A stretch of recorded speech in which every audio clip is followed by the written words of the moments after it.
realize half the mess we make. Machine Paul and Kelly get caught in the fray. Facts and logic with a twist of chest. Strip it down to truth, yeah, forget the rest.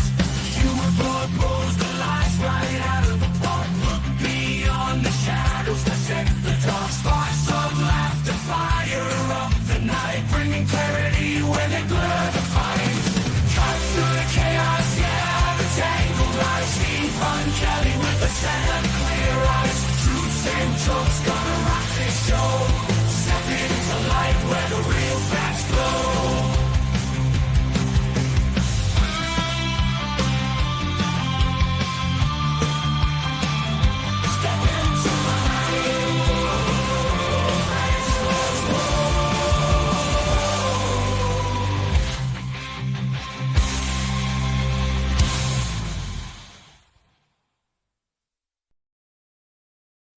Hello, and welcome to another episode of The Pun Show. Well, trying to figure out this screen thing. Anyway, hope you guys had a great weekend. I think the country had a great weekend with at least 7 million protesters taking to the streets peacefully. I don't care what Grok says. I think it was 7 million. I think it was actually more than 7 million. I think the revisions up to 8.7 million are probably more accurate. But we're going to talk a lot about what all of that means, like the 3.5% rule, which you may have heard of. It's a rule that's established by a lot of research that shows there's never been a case where 3.5% of the population was not actively, where when a 3.5% of the population was actively protesting and did not affect change. Every time you hit that 3.5% threshold, change comes. So we're going to talk about what does that 3.5% mean? Does it mean 3.5% showing up on a single day? Or does it mean something other than that? We're going to dive into what that means and why, as you might wonder, well, why is it only 3.5%? So we're going to go into all of that. But first, I wanted to talk a little bit about some of the stupid feedback that is coming from the Republicans on this. The first thing is that they say, oh, well, Donald Trump is still president. Yeah, he's president, but he's not the king, and he's not acting like a president. He's acting like a king. It's and they're, oh, well, if he was really a king, you wouldn't be allowed to protest. Well, you know what? In a lot of places where they protested, they weren't allowed to protest. That's a false dichotomy. No, you can 100% have a dictatorial, authoritarian leader that and still have protests. That's why we're having the protests. It's ludicrous. It's just ludicrous to suggest that just because people are protesting, that means he's not being authoritarian. He's still killing people on the open seas. You've got, time after time, he's just bombing boats, making a claim that these are drug dealers, and we're supposed to take his word for it. That's why we have a judicial branch of government to determine whether or not these things are valid. When you ignore that, when you ignore those things, then that is getting tyrannical. When you can just say, I'm going to kill people or have my military kill them and refer to the military as your military, you're an authoritarian. You're a king. When you have over, I think it's currently there are 50 lawsuits against him for violations of Article 1 of the Constitution. There are another 70 for violations of Article 2 of the Constitution, which is his.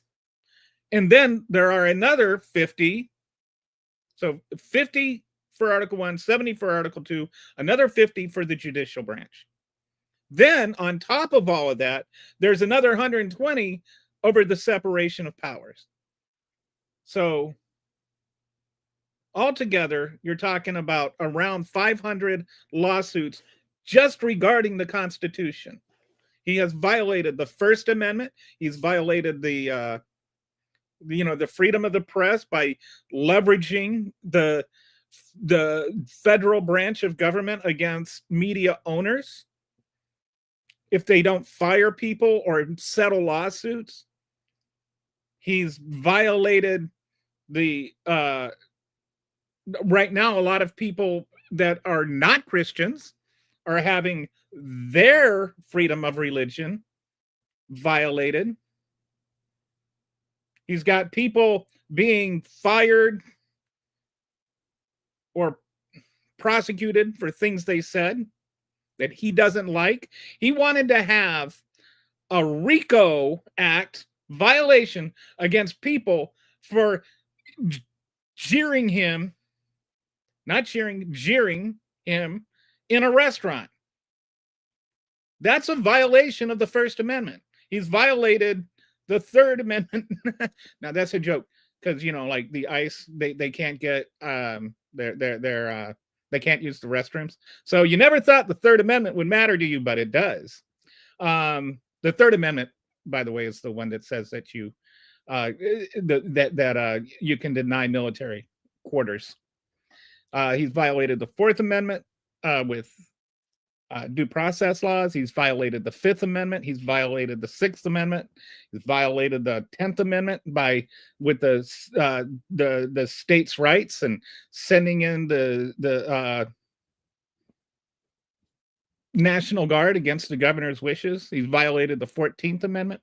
He's violated the Constitution so many times, and that is, you get the Republicans saying, "Oh, we're not a democracy, we're a constitutional republic." Well, first of all, learn the difference between, like, a constitutional republic can be a democracy. The things are not mutually exclusive. And so when you go out and you vote, you're participating in a democracy. Whether you're voting for a representative or an issue, it's still a democracy. It's just different types of democracies. Our constitutional republic is a representative democracy. Stop being stupid and saying stupid things.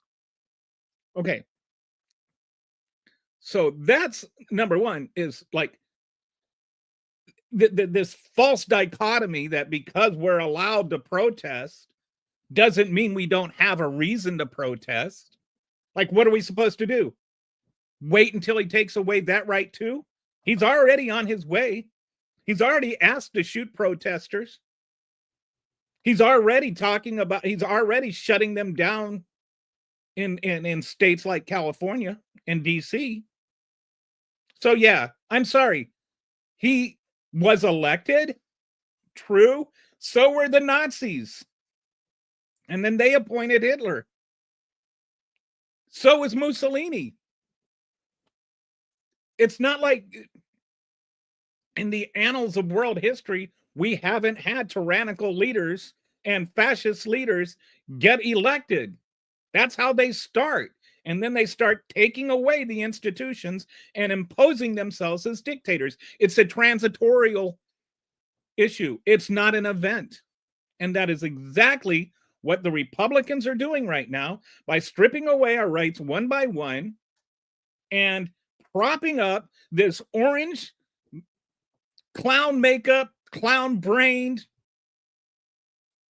narcissistic, obese, obdurate,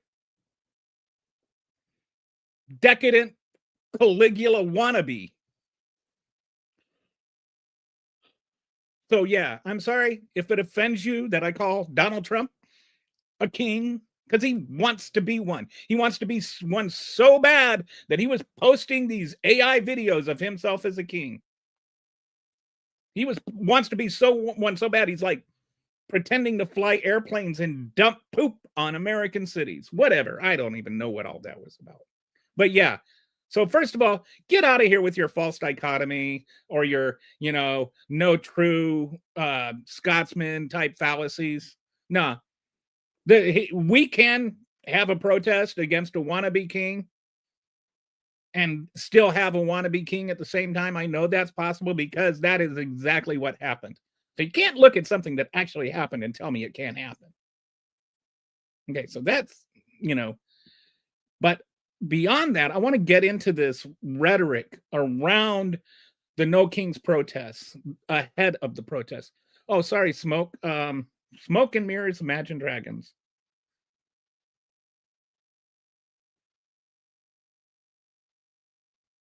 Okay, some jokes about music scene. I don't understand what all that's about.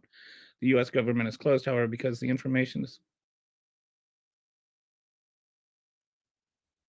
I don't know what all that's supposed to be about. Anyway, the next thing I want to get into is this rhetoric about that was heading up into the elections, or up into the protests about, you had the Caroline Levitt on TV talking about how the main constituents of the Democratic Party are Hamas sympathizers and terrorists, and you had, the the whip, the majority whip, what's his name? I can't think of his name.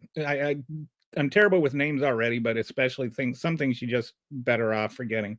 Anyway, so he was on there. He was at the podium and he was calling it a hate America rally. And, so they were talking about all of this stuff. Oh, we hate America and we're terrorists and we're pro Hamas and, you know, anti-American and protecting criminals and racists and thugs and all of this just evil rhetoric.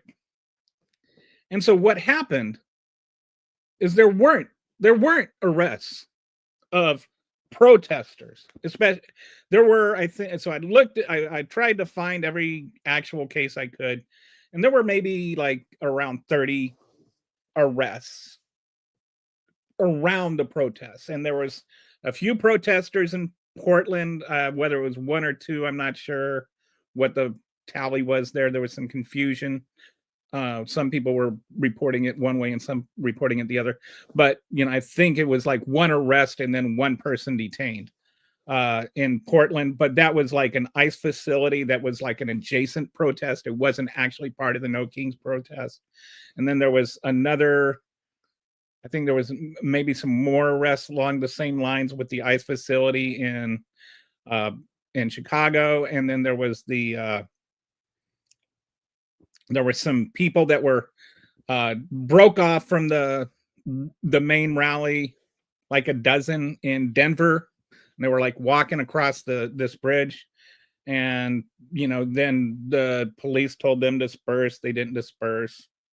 It was like a dozen people, and so then they had like 10 minutes to leave or else, and then they got gassed, and I think there were some arrests there. But for the most part, well, not even just for the most part, for the all part, there was not a single person connected with the No Kings rally that was arrested for anything violent. So we were told all of this time that there was going to be this big violent protest. And, they're going to burn down the cities. And, the rhetoric, you've heard it. You don't need me to repeat it. There was 3 arrests. There were 3 arrests for people that were brandishing weapons, though. And I'm going to show you. This is Mary Moriarty. If you can't remember her name, remember she's happy because she's sticking out her tongue right there.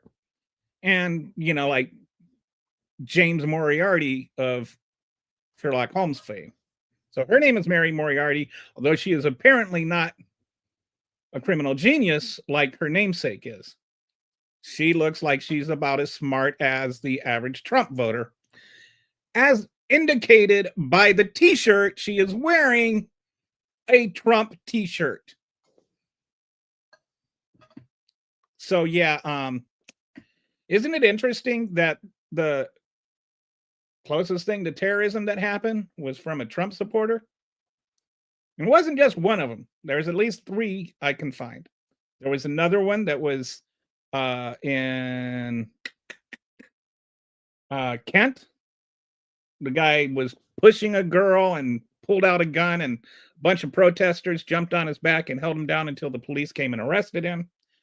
And then there was another one. Cannot think of where it was. Anyway, there was a third person. He had a Jeep. He was going to get his gun out of his Jeep when he got detained by the police and his Jeep got towed. Oh, well, too bad. So sad. I guess I'll have to cry. But anyway, 3 different cases where MAGAs, all 3 of these people were MAGAs, and all 3 of them were pointing guns at protesters who were peacefully protesting. Right? Every one of the protesters out of 7 million protesters, zero. Don't, like, when they talk about, oh, mostly peaceful protests. No, they were not mostly peaceful. They were entirely peaceful. You can't get mostly peaceful if it's 99.9%. You can say mostly peaceful. When it's 100%, it's just peaceful. You don't need to modify the word peaceful with mostly if it's all peaceful. If I hand you a hamburger and I say this is made of beef, or I say this is made of mostly beef, you're gonna want to know what mostly means with the mostly beef burger. What is the rest of it? Right? 100%. When you say this is beef, that means it is all beef. When you say mostly peaceful, that's saying there's some part of it that was not peaceful. No, it was peaceful. The protests were peaceful. The only people that weren't peaceful were not protesters. They were counter-protesters. They were anti-protesters. They were the terrorists. If there was any terrorism, and, if you define terrorism as using violence or planning to use violence to evict political change or, political ideology, she's a terrorist. How is she not a terrorist? How am I a terrorist? Because I'm part of this mythical Antifa group. But the woman that goes and points guns at protesters because she got a feelings boo-boo about them opposing her king, who's the terrorist? Sure not me. And so there's 3. And I just, at first I was just kind of taking it lightly and kind of joking. She's wearing a Trump t-shirt, and just, kind of owning the MAGAs. But the more I started thinking about it, the more I just started to realize how close were we to a mass shooting event? Where's the calls for toning down the rhetoric? One right-wing nut job shoots Charlie Kirk, who is another right-wing nut job, and a bunch of other right-wing nut jobs blame the liberals for, the one right-wing nut job shooting the other right-wing nut job. But when liberals are having a peaceful parade or a peaceful protest and right-wing nut jobs show up and point guns at them, where's the calls for, toning down the rhetoric? Mike? Come on, Mike. You're sitting there, you're on every TV show there is. I'm surprised you're not on Family Circus yet. Maybe you are. I don't know. But you're on every single network sitting there complaining about how the Democrats shut down the government and you've done your job and you don't have to worry about seating elected representatives because you're so afraid of what's going to happen if people find out what exactly Donald Trump and Jeffrey Epstein's relationship is. You're so terrified of that you won't even seat a duly elected representative. But you have time to do all that. You don't have the time to just say one sentence. Hey, maybe we shouldn't be going to rallies of, liberal rallies and pointing guns at people. Especially if you're going to be talking about how everybody who disagrees with you is a terrorist, then how about you actually rebuke the actual terrorists who are actually trying to terrorize people, Mike?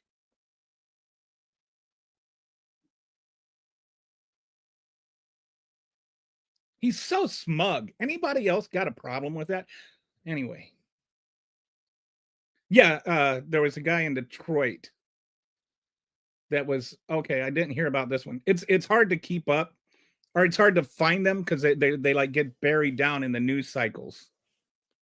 Like they don't want to talk. If there was one uh protester that had a gun, everybody would know his name right now. Instead, nobody knows who Mary Moriarty is.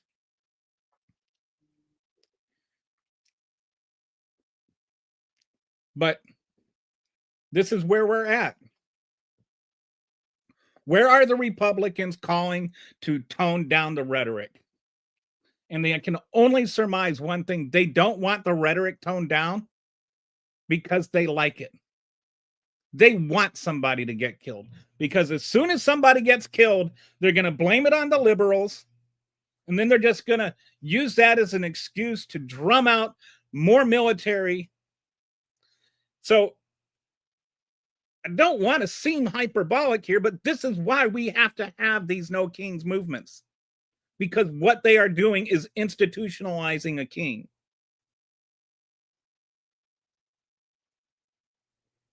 All right. So the next stupid talking point that I just wanted to address, because by Jove, it needs to be addressed, is this notion of, oh, nobody cares. It's only 7 million people. Okay. This bar on the left that you may or may not be able to see, it's like this little red sliver here. That is the cumulative total of all of Donald Trump's 2024 campaign rallies combined. And this is based on crowd counting consultation, which is, the kind of quintessential benchmark for these things. They said there's an average of 5,600 per rally, and there were 28 documented rallies. So if you get 28 times 5,600, you end up around 250,000 rally participants in all of the rallies combined. That does not mean unique participants either. So some of those are also double counted. Actually, a lot of those are double counted and quintuple counted, because there was this whole trend, you'd see these people, oh, this is my 7th rally. Okay. So anyway, 250,000 total, even if you count, Engelbert Humperdinck or whatever, 11 times. All right. This is just the No Kings rally, just the one rally. There were 7 million and possibly more, there is a huge difference. So this idea that, and I'll get into this more later, this notion that the rally the protest is the totality of everybody who disagrees with Trump, and therefore nobody else disagrees with him, is just stupid. It's like, I don't know if there's something in the MAGA hats. I don't know if the bands are put on too tight, and it's like it just cuts off the blood supply to the brain.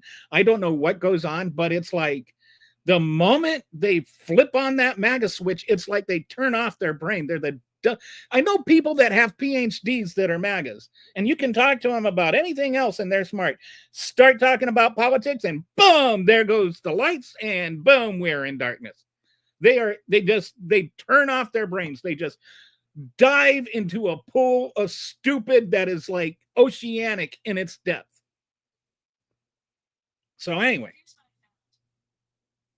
I think I just accidentally got somebody's attention. Anyway, so there you go.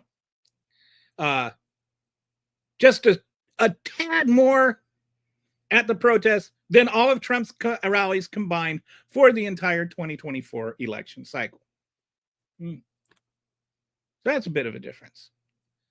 Okay, so now what I want to do is I want to talk about this thing called the 3.5% rule. And what that is there is a couple of historians that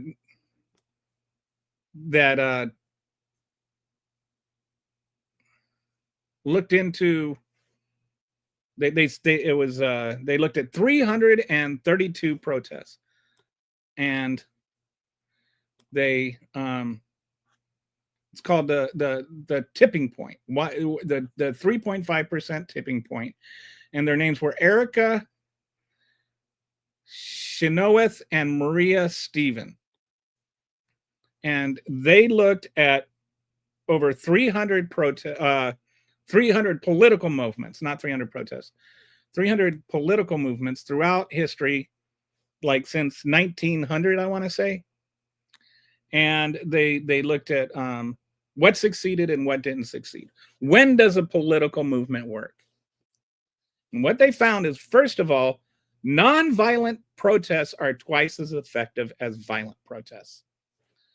And the second thing they found out is that there's never been a case where 3.5% of the population got engaged in active protest, continual active protest, and did not effect change. Like, you know, whatever they were trying to change got changed once you got to 3.5%. So you might look at the No Kings protest from Saturday, and it's, you know, right there. If it's 7 million people and we have 340 million people in the country, the math is not hard to do there. That's about 2% of the country. And that's, you know, not looking at voting age population or whatever. It's just looking at, you know, 2% of the population, which, you know, is a smaller percentage, because obviously there are people that aren't voting age. Anyway, so 7 million people, 2% of the population. Does that mean that the 2%, is that what they're looking at with the 3.5% rule? It's not. And so we're going to go into this whole thing. I'm going to spend as much time as I need to on this, but basically the rest of the show, I'm just going to be talking about this. All right. Now, I'm going to be I'm going to be looking at this screen. So if you leave something in the comments, I'll read it when I get back to it. And yes, specious, like the name. Cult mentality is a scary thing. It is. It's like it's just reality ceases to matter for some reason. So here I'm going to this. This is a series of charts that I created, and we'll go through all of these details in a bit. Okay, so first, what are the major protests? These are not all of the protests that are involved. These are just the main protests since Trump took office. There was the People's March with about 50,000 people. There was the 50-51 protest that had 72,000. There was the Hands Off protest, which had 4 million. There was the Day of Action, which had 3 million. And then there was May Day. I'm not familiar with that one. I should have looked more into it. But anyway, that one's 600,000. And then the two No Kings protests. And this one, I ended up, even just in case people want to complain about the numbers, went with a little lower end of the spectrum. So that is a timeline of the major protests. I just realized something. So, sorry, I thought I had gotten all of these things ready, but there's a lot of charts. Okay. So I wanted to review So here.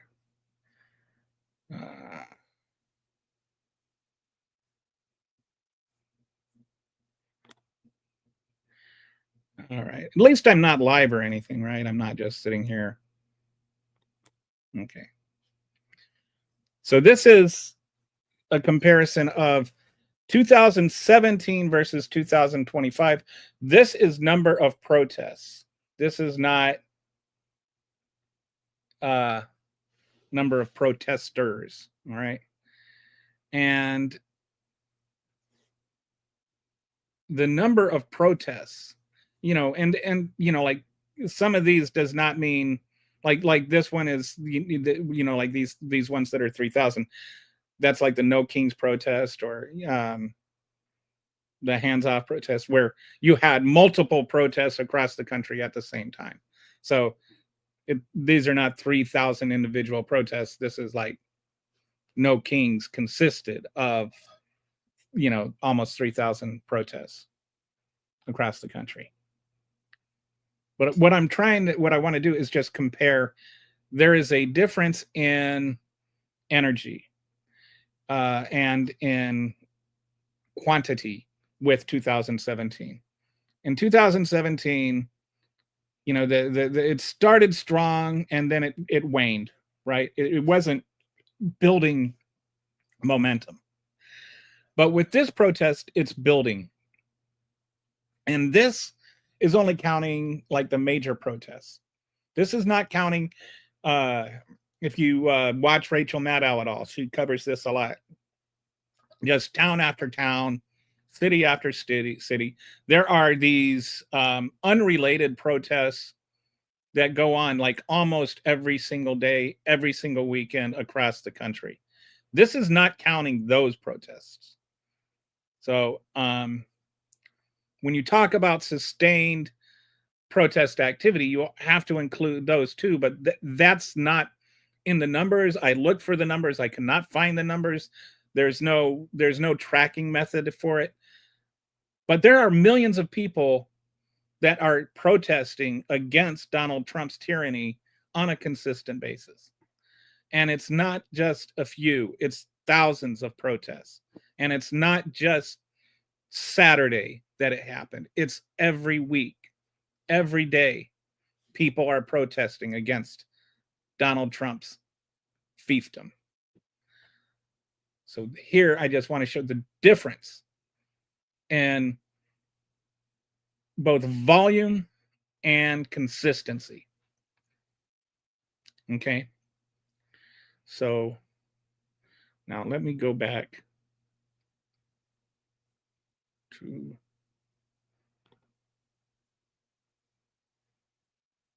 where did you go?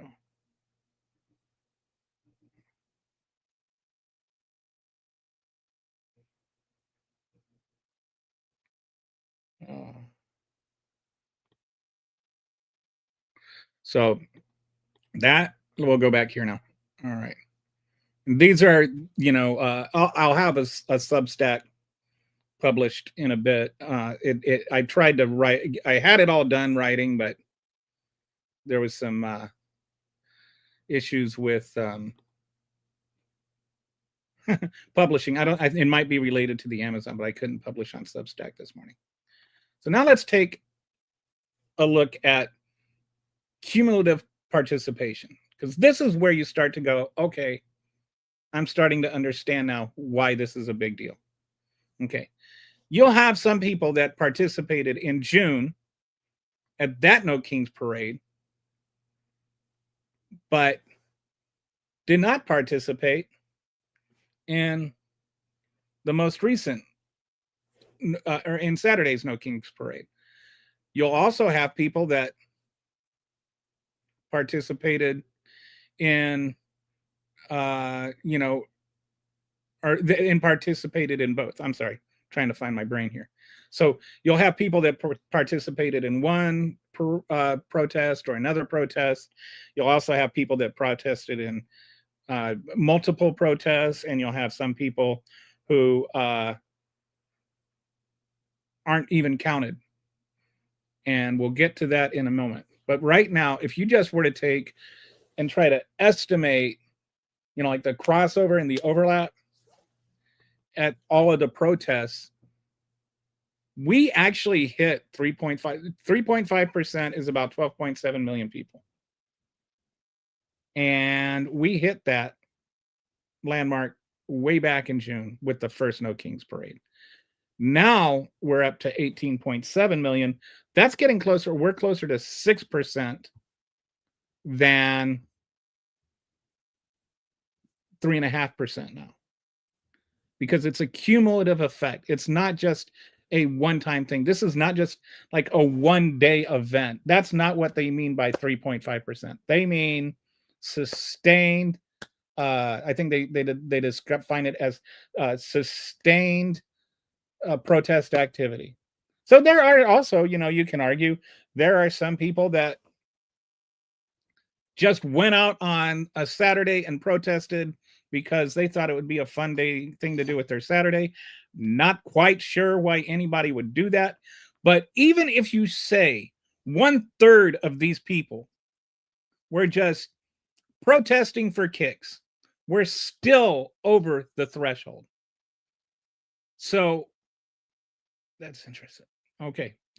So I'm sorry, the threshold is 11.7 million, not 12.7 million.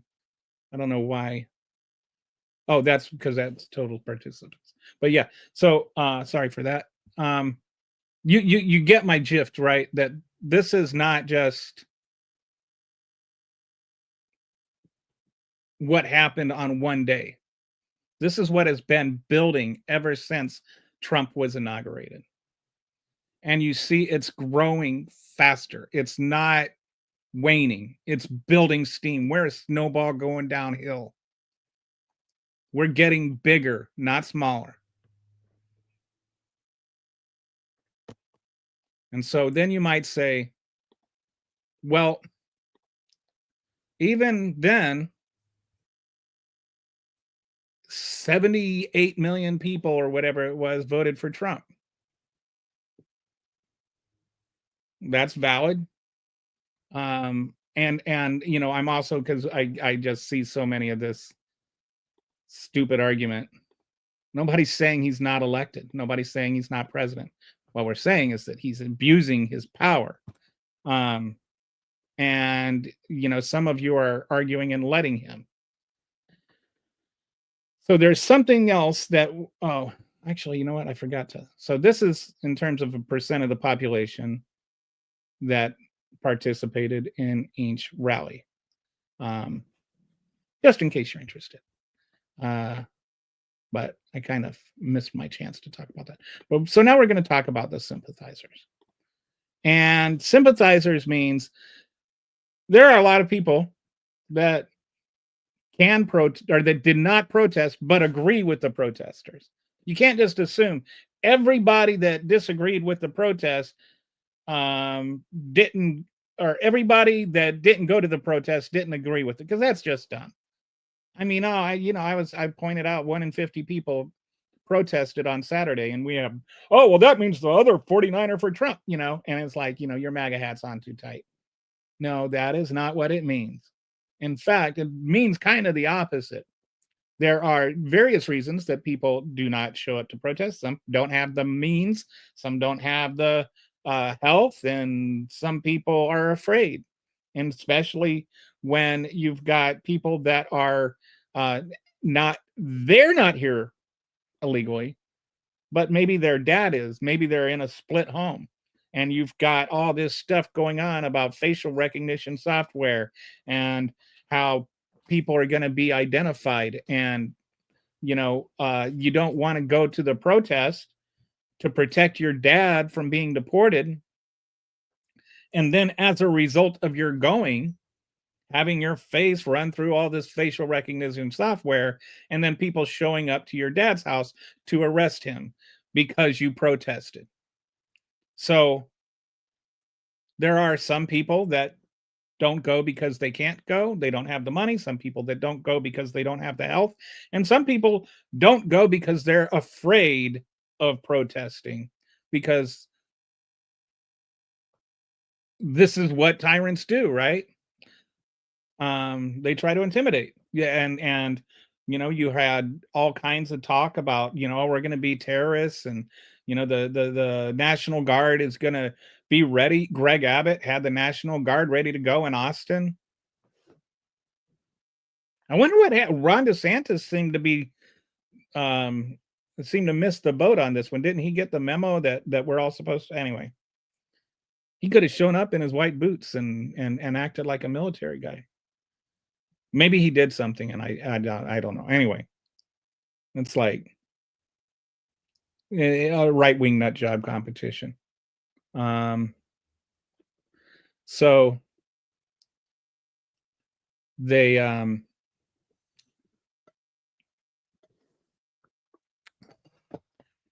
there are studies that have been built upon the original 3.5% research. And what they've learned is that for every protester, there are anywhere from 5 to 50 sympathizers, people that are sympathetic to the protest cause that, for various reasons, did not participate. Okay. So even if you're only using the 5-to-1 ratio, which is the smallest ratio that I could find, so if you take that as the minimum,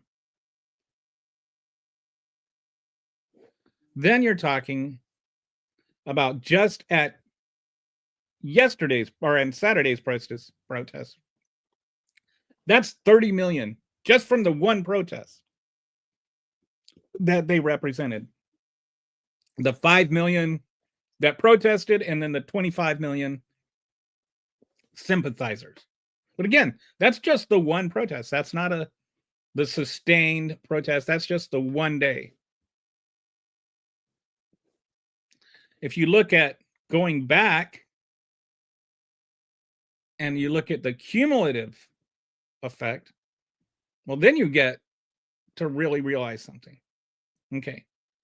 So there, if you look at the 18.7, well, actually, just want to, if you look at more moderate, like a 10% or 12.5%, then you're starting to talk with, like if you get the mid 12.5%, which is the average, that is, what we would expect. That's 75 million. You're already getting into, now you're talking about the number that's starting to exceed even the number of people that voted for Trump. And that's just from the one day. That's just from the one day. Now, when you get into the total impact, now you start to see why the Republicans are so terrified of this movement. Why they need to call us Antifa and call us terrorists and then try to diminish it at the same time. Oh, Mike Johnson, I'm just glad that they were able to have this protest without killing anybody or whatever, as though, the last one there was anything, or they feel like they need to. Anyway, I don't even want to get in on the George Floyd protests, which were deliberately sabotaged by right-wing antagonists and agitators. All right. So let's go into this. This is the total impact of all of these protests. Okay. You're talking about the high, or okay, so if you're talking about just the lowest, even at just 5% or 5-to-1 ratio, right? That's 76.3 million. Now we're definitely, even conservatively, even the most conservative numbers have the number of protesters starting to eclipse Trump's vote in 2024. All right. So let's talk about those voters in 2024 and what it means in terms of our conversation. Because one, Trump isn't running in 2028, so that's not relevant. I don't care how many hats he hands out. the Constitution, he can't go that far. Even the Supreme Court isn't going to go that far. They're not going to bend over backwards that far, in terms of just ignoring there is an actual amendment that limits him. But even setting that aside, I'm sorry. Let's set that aside. This notion that he's running in 2028. The relevance is to 2026, and that's what we need to talk about. Everybody that voted for Trump is not going to vote and show up in 2026. Presidential elections are larger. He has coattails. I'm not going to deny that. He has a populist appeal that appeals to some people. I don't understand why. I find him repulsive, but like just even physically, which is why they have to like make him look like something other than he does. But setting aside his, cult following, which, you can't, there's not a history of people that step in and take over a cult and make progress. Maybe you could say like Brigham Young or something, but generally cult leaders don't hand off their cults to other cult leaders. Who's going to take it over? JD Vance? We'll couch that for later. Is it going to be Donald Trump Jr.? Eric Trump? Eric Trump's talked about, he's going to, he's floated the idea of running. Can you imagine being so desperate that you voted for Eric Trump? I mean, you might as well just run Beavis. Or is he Butthead? I forget which one is which. Anyway, Eric Trump's not winning. So 2028 is not, we don't know who's going to run for either side. But 2026, to get 76 million people out in an off-cycle election is unprecedented. It's unheard of. That's where you start flipping the House, even with all of their little attempts at gerrymandering. And it's where you start flipping the Senate. And that's where you start being able to rein in the tyranny some. Because right now, he just threatens everybody with, primary. And you got people in these red districts. But it doesn't take as much money and it doesn't take as much energy to flip some of these red districts as people might think. One, there's a few reasons for that. One, they're not happy. These numbers are not just liberals and independents who are getting enraged. They're farmers who bet their farm on Trump and lost their farm because of Trump. From 1980 to 2025, we lost 500,000 privately owned farms. From 2025 to 2030, we're expected to lose another 400,000.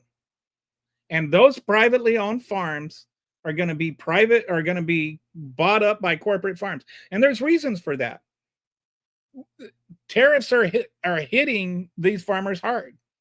And and we look at the export side of things, right? The soybean farmers, they're getting hurt. But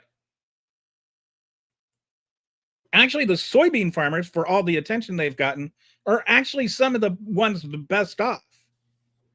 And I'm not saying they're well off. I'm saying it's even worse for the other farmers. Partly because the most of the, like the larger farmers are like your soybean farmers and your corn farmers. And, so a lot of the stuff is automated, so they're not as hit with the mass deportation policies. We also need to look at the things like fertilizer, which is way up because most of our fertilizer comes from Canada. We need to look at things like feed. The price of feed goes up. You want to know why beef is so expensive? Well, one, the cost of feed is way up. And number two, the mass deportations are taking away all the beef farmers or ranchers, whatever you want to call them. It's taking away all their personnel. Then the ones that make it through all that, the meat packing industry is being gutted by mass deportations. And it's not just that, oh, well, not everybody's been deported, but everybody's afraid to show up for work because ICE, for all their talking, is not going after the criminals. They're avoiding the criminals. They don't want to get killed. I mean, you just got, Billy Bob Robertson had just hiked on his overalls and stretched them over his big fat gravy seal belly, got $50K to go and round up some illegals. And so that's what he didn't sign up for this fight with drug cartel stuff. He wants to be sitting there yucking it up with 20 of his buddies as they bring down a 38-year-old Hispanic woman who's dropping off her kids at school. These guys have about as much aggregate courage as a watermelon. Not even that, maybe like a cranberry or something. They're gutless, except for their, actual giant, prodigious guts. I mean, but in terms of courage, they don't have any guts.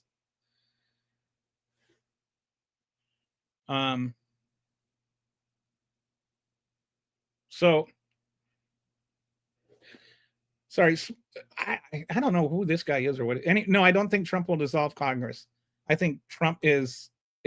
I think Trump is cowing Congress. I think he has literally stripped Congress of its constitutional duties, and they have just gleefully acquiesced. So I don't know if that answers your question. All right.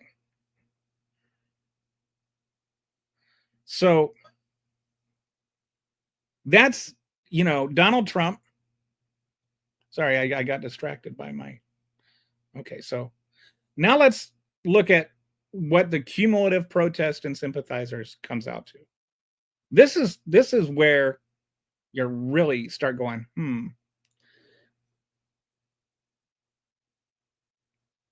When you start looking at the cumulative numbers, even the 5%, you're talking about 112 million versus 76 million. Or 78 million Trump voters. People are pissed. People are pissed. And they're pissed on the farms, and they're pissed in the cities, and they're pissed in the suburbs. Because everybody's prices are going up. If you look at the way that tariffs are hitting and the prices that are going up, if you strip goods up into split goods up into three categories: essential, semi-essential, and non-essential. So like essential spending would be food, right? Gas. And if you look at semi-essential, you're looking natural gas for your house, car insurance, things like that, things that you actually have to have. Then you've got your semi-essential things. And then you've got your just I can't think of the word, like the official word, but just stuff you want, your wants. You don't need them, just stuff you want to spend money on, and that includes things like going to Disneyland. The more you need something, the more the price is going up, and the less you need something, the more the price is going down. So even the tariffs hitting the consumers are hitting consumers that don't have money a lot harder than consumers that do have money. And I'll give you an example of why. There's a break for the car manufacturers, and everybody talks about, oh, the car manufacturers are getting a break. And that is, like, I mean, nobody should need a break because there shouldn't be tariffs. But when you're talking about the spending, when you're talking about consumption, consumer spending, if you're making $18,000 a year, you're not going out and buying a brand new car. So that is not affecting you. That, oh, I don't have to pay this tariff on this car. Now, going forward, people might be having to pay. But because of that, the price of cars is not going up. And the price of Disneyland and plane fares are going down because those are just discretionary spending. So people that don't have that money don't spend it. But the things like food is up like 7%. And depending on what kind of food, beef is up like, I think it's 13 or 14%. And coffee's up 22%. And everybody knows that coffee is a necessity. So the poorer you are, the harder the tariffs are hitting you, right? And so when you're talking about these farms, and they're the ones that are getting hurt. And when you talk about these rural communities that are supported by these farms, they're the ones that are getting hurt. When you talk about the hospitals that are going to be closing, those are in these rural areas. So, you can talk all you want, and I understand it. I understand the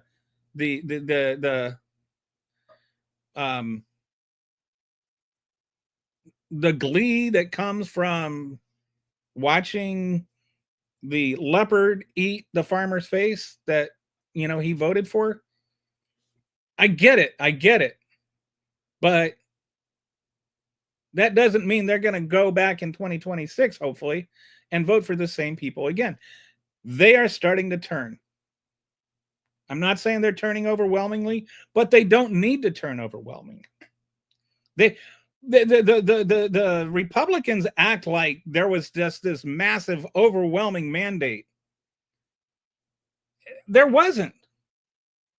He won the popular vote, but he didn't win a majority of the vote. He won it in a plurality, which is, the technical jargon would be he barely won.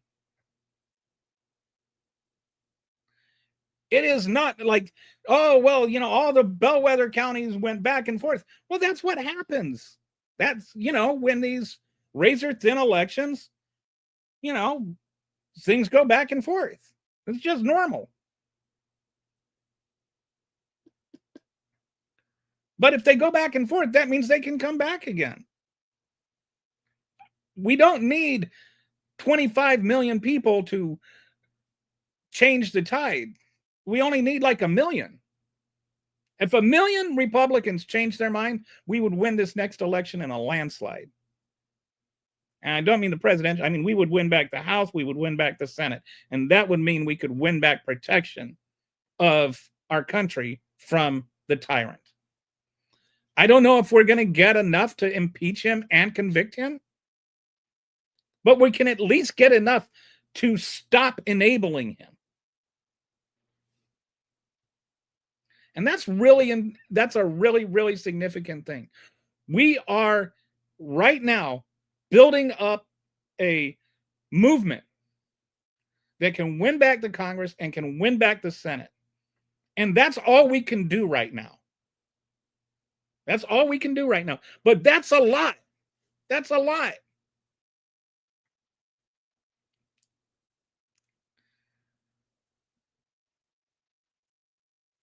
So, like, keep that in mind when you're just giving up hope. I think one thing that happened on Saturday was a lot of people found a lot of hope just by the people around them, and even people that couldn't go found hope in watching the rallies on the TV sets. These things mattered. They matter to us. So, you know, I was thinking of this today, like when people were saying, well, what can we do? And I thought of this phrase that I really like. This is our what can you do for your I'm sorry. This is our what can you do for your country moment. Like, let's stop doom scrolling, and let's stop just yelling at the Democrats like Chuck Schumer, who is, like, I admit, about as useful as a moldy sock.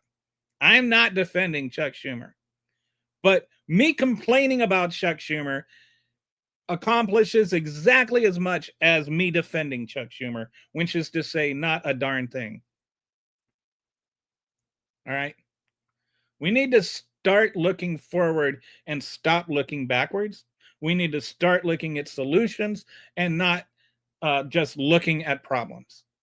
And right now, the biggest solution we have is to change who is in the White House, or change who is in the House of Representatives and who is in the Senate. And that's the only way we are going to make any significant change. And it's not just there either.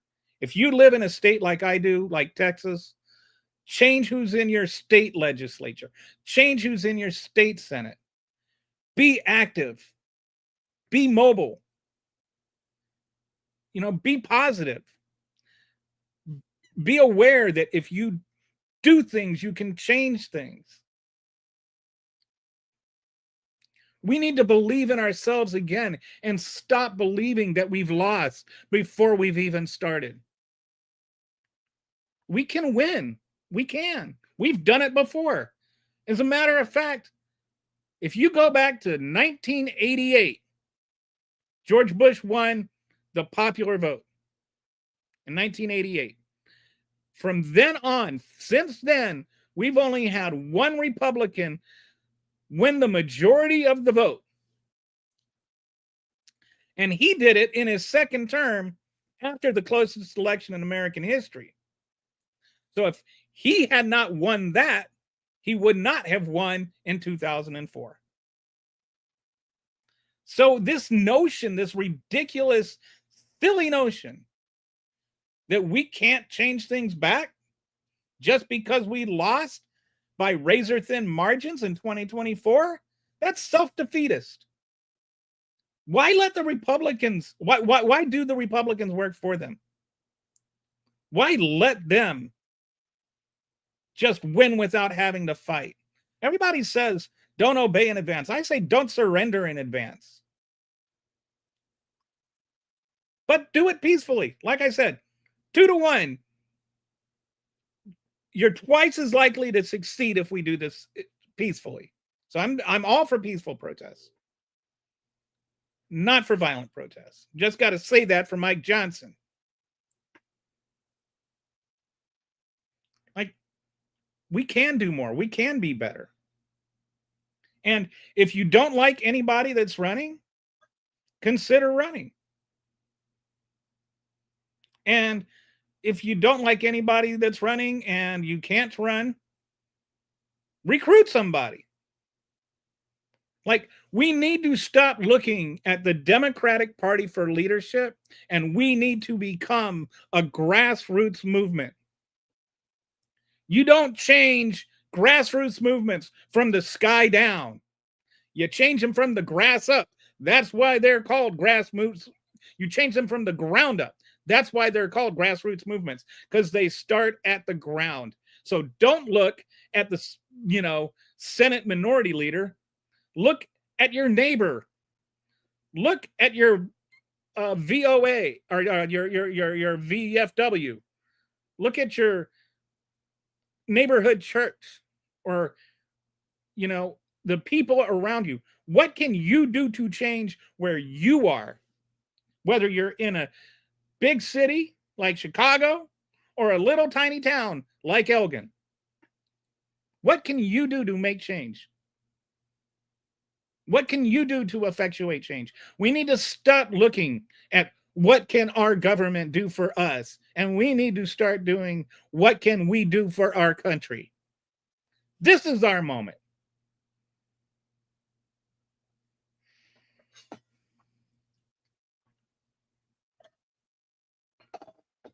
When JFK gave that speech,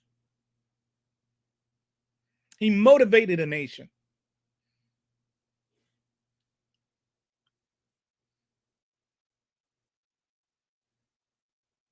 He changed a generation. And yeah, I mean, I'm not saying he was perfect, but there were things that came out of that. There was the Peace Corps came out of that. There was the moon landing that came out of that. So there's hope in change, but there's only hope in change if we believe that we can effectuate the change. Change is something that's caused by us, not change that happens to us. At least not if it's a positive change.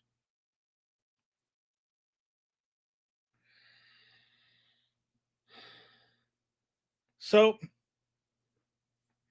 I think that's my bit on this. I just want to encourage you and myself that we can do better and that we have to be better, but we can't do that just complaining.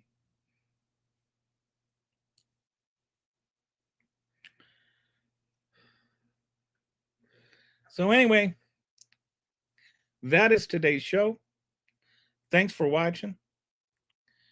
I'll have a Substack up in whenever it can be up, whenever they figure out their problem with publishing, and I'll post that on the various places this is streamed to. But thanks again, and it's all right. We'll talk to you later.